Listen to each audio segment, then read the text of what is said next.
What's up, y'all? We are doing another Golden Record track breakdown, and today we are talking about $3 Wells. Now, this is a more atmospheric track that helps us further bridge that gap between fear and love. So coming out of Fear, we went into hurricane season, and that song's all about depression and anxiety and how that can manifest itself, often through a fear trigger.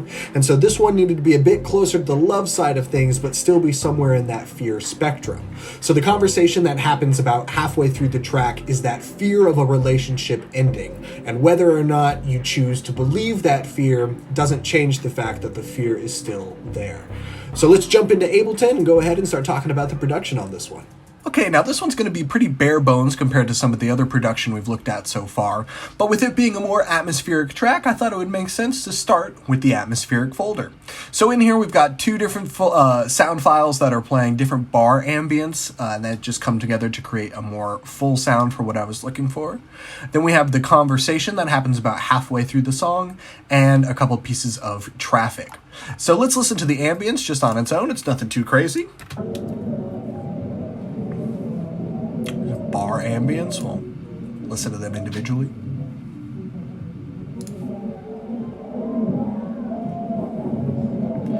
You know, and the idea is I really wanted this to feel like maybe this was a conversation that was happening outside of the bar, so you can hear the noise in there, but the sound of the convo itself and the traffic outside help to establish that, oh, okay, maybe these are people out sitting out on a porch or a patio while there's all this bar noise happening in the background. Growing up in Houston, it is very common for us to all be outside at a bar rather than inside, so I wanted to capture some of that a bit more. So both of these bar ambience, I'm pretty sure these just came from freesound.org. If you're unfamiliar, it's a great website to get, just as it might say, free sounds. And then the conversation itself, both of these are me. This is just one side of the conversation pitched 4 semitones down, and then the other side of the conversation is pitched 3 semitones up. So you can kind of listen to them together. Shit, man. I don't know. What do you mean? Well, she's just been super distant recently. And literally the way I did that was just by sitting in front of the mic, saying both parts of the conversation, chopping them up and doing the edit. Then of course the traffic came from a similar position as our bar places. It came from Freesound, but just listen to that. It's traffic. I know, crazy exciting. So when you put it all together though, it does make for a pretty good atmospheric condition.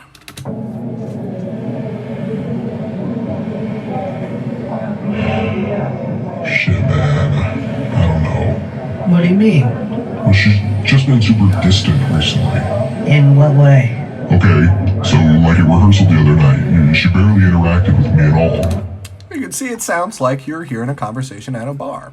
So now, since we've talked a bit about the textures, let's go into our drums, because for this song, again, you can tell it's real bare bones. So we have our initial loop that you can just listen to here. You can see in the waveform and by EQ that I intentionally didn't want a lot of low end in there, so I took a lot of that kind of kick out, even though there isn't much in there to begin with. And then of course we've got Diablo on there, as well as some mid and side EQ being done as well. But that loop is basically doing the same thing the whole time. There's not really any moment that we change up its rhythmic pattern or mess with the transients or anything like that. We have another break beat that comes in during the drop. You know me, at this point you can tell I love me some break beats. I'm a 90s kid through and through, so give me the break beat every chance I can get. But we'll just take a listen to that break beat real quick.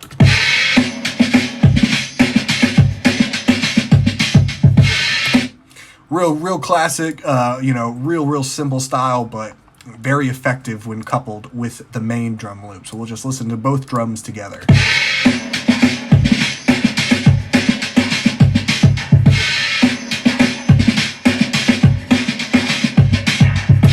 A lot of great sound in there, a lot of great room tone. You can tell that usually I'll do some kind of effect on the main grouping itself, but on this one I didn't, just because both of these were pretty simple. And they have the same kind of things going on, some light EQ and compression, and then both are running through Cymatic's Diablo drums plugin. So that is our atmosphere and drums, but let's move up to the melodics, shall we? So the first melodic that we're really going to jump in with is our bass. You hear it right at the top with the drums and the atmospheric, so let's just listen to what that sounds like.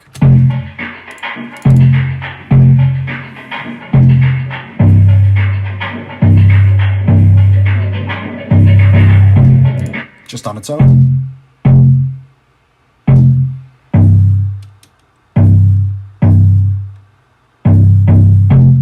And then it does that loop throughout the majority of the track. There's a moment you can see here where we have our drop, where we take some of those notes out just to have more of an impactful moment when it comes back in. But for the most part, it's hanging out on its same looping notes. And if you go down here and look at the effects, you can see there's not a lot happening. We have some basic EQ, a little saturation, but most of the heavy lifting is being done by the RC20. Now, we've talked about this plugin a lot at this point, so I think it's about time to show it to y'all if you're unfamiliar with how it looks. Here is the RC20. Up here is where you have your different presets that you can load and save, and then these are all of your parameters to which you can affect down here. Now I have the VHS preset selected, but they've got like vinyls as well as different samplers, all kinds of different things that are really fun to play with and are great starting points. A lot of them will have some noise built in to really give that lo-fi texture, but I wasn't looking for that as much with this track, so we took the noise out and was just left with the wobble, distortion, digital, and magnetic effects. Now you can see that each of these have some fluctuation put in on them, and that's a feature within the RC20. A lot of plugins will have this kind of randomizer feature or something, but I really like the way that the RC20 builds these fluctuations in, and it just helps to create a more organic analog style sound as opposed to things sounding very clean cut and digital. Now, with the bass out of the way, let's chat about these chords. So let's just solo them and listen to them on their own. Really spacey. They have a lot of air in them. And they do a really good job of capturing that vibe of the album, but also kind of that nebulousness that you can find yourself in when you're kind of in relationship limbo, where you're not sure if it's getting stronger or falling apart in front of you. You don't really know what's happening, and I wanted to impart that vibe. So we have the chords that are doing that. Now, for the most part, they're playing their same pattern the entire time. We do have a couple moments, though, where we go in and affect the warping with the beats that we've done to some of the other samples and things that we showed, like with Hurricane Season. So let's just listen to what it sounds like on its own, regular.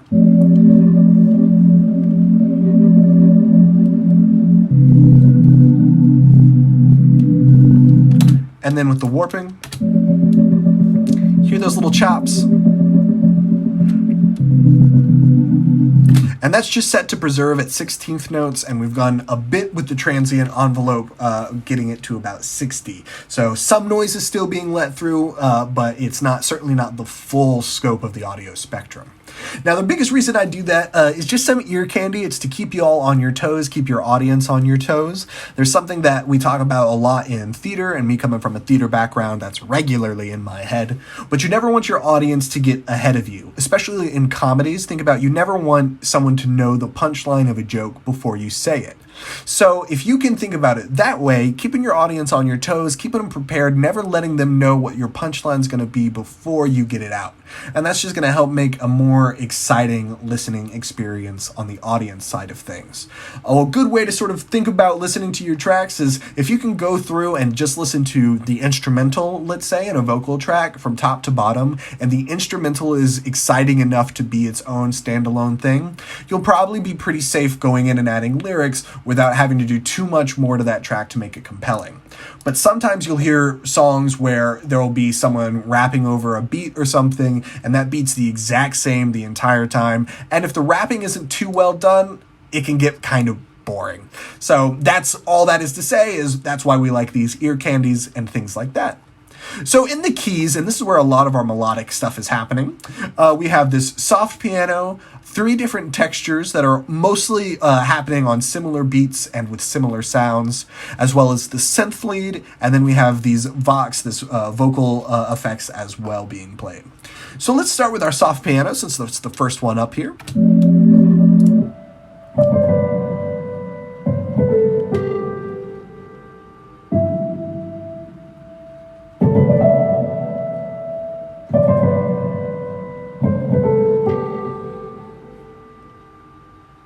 And that's from the Spitfire Labs soft piano that I was talking about earlier. I told you I use that plugin all the time, and it's free, so definitely get it. You can get all kinds of great textures. They really did a great job. You can hear like the weight of the hammers in the pianos and like the textures of the keys moving. It's very well done. So go check out Spitfire Labs. You can get that soft piano and be messing with it too. Now, the soft piano is basically just following the same melodic structure of our synth lead. So let's listen to the lead and you'll hear what I'm talking about.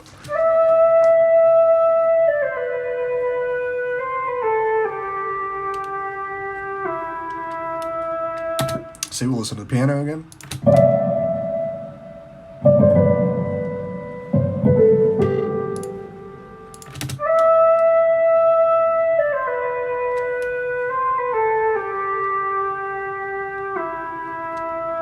Same thing, just a different instrument.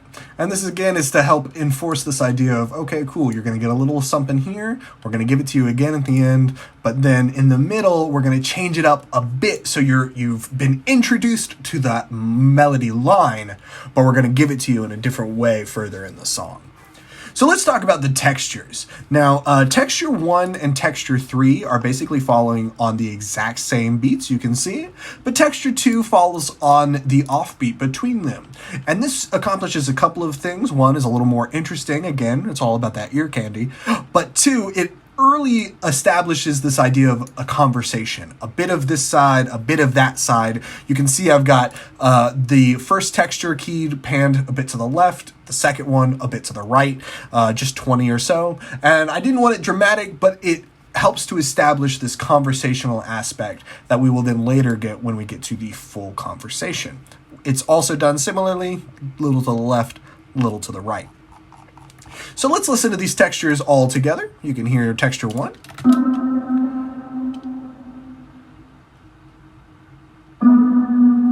Nothing too complicated. Texture 3 following on the same rhythm. A little higher. Frequency, pitch as well, but you can hear them together. We'll just create a little more interesting sound when layered. And we don't have that happening all the time. Sometimes it's here, sometimes it's not. Again, ear candy. Now, texture 2 follows a similar kind of sound, but again, it's on that offbeat. There we go. And you can hear texture 1 and 2 opposite each other and really get the idea of what's happening.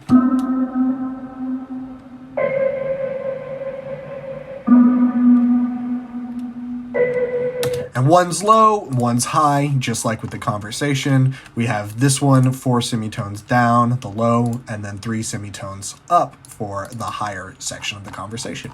Follows that same pattern. You can kind of see how these two things very much work together. So then that's that, except for our synth lead. It's mostly doing its same thing that we heard earlier, except we change some of the EQing. We take some of the high end out when you first hear it, and then bring some of that back in when it comes into the drop. Again, it's just to make it more impactful, having more of that high end available. You haven't heard necessarily the full range of the lead's frequencies, and therefore a little surprise is still left for you. So let's listen to the lead on its own.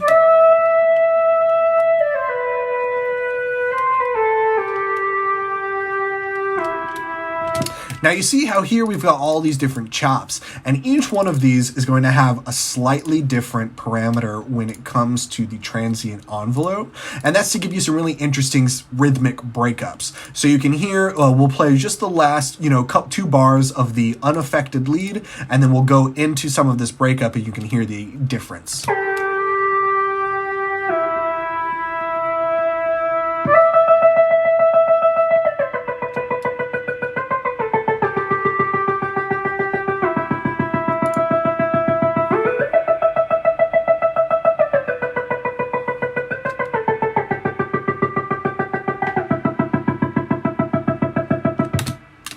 And most of that, we just go from a higher level of these transients envelopes, so like 50. And basically what that, you can think about it as the higher the value of your transient envelope, the more sound is going to continue around the 16th notes. So if you yank this down to 0, or as we have on this last one, 5, you're basically only hearing sound almost exactly on the 16th notes. There's a little delay and thing in there happening with the RC20 to make it a little more exciting and not just super clean cut and dry, but you get the idea.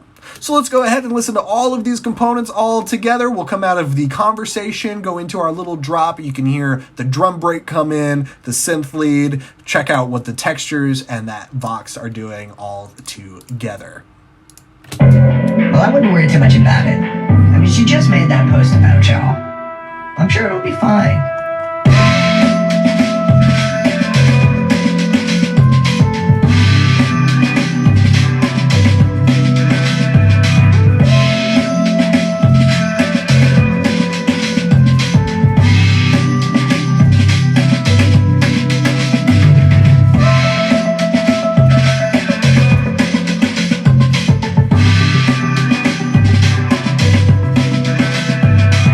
So that was $3 Wells, and that will complete our bridge from Fear to Love. Now we're going to take a quick break over the weekend, but we will be back with more of these breakdowns starting on Monday. Before we go, though, a little bit of exciting news to talk about. As of recording today, we have broke 2,500 streams in a week, which is very exciting. Thank you all so much. Now this video will come out a week from today, so who knows where we'll be next week, but I cannot do this without y'all. Your support is incredible, so thank you all so much. Keep bumping the album through the weekend, and I'll catch y'all in the next one.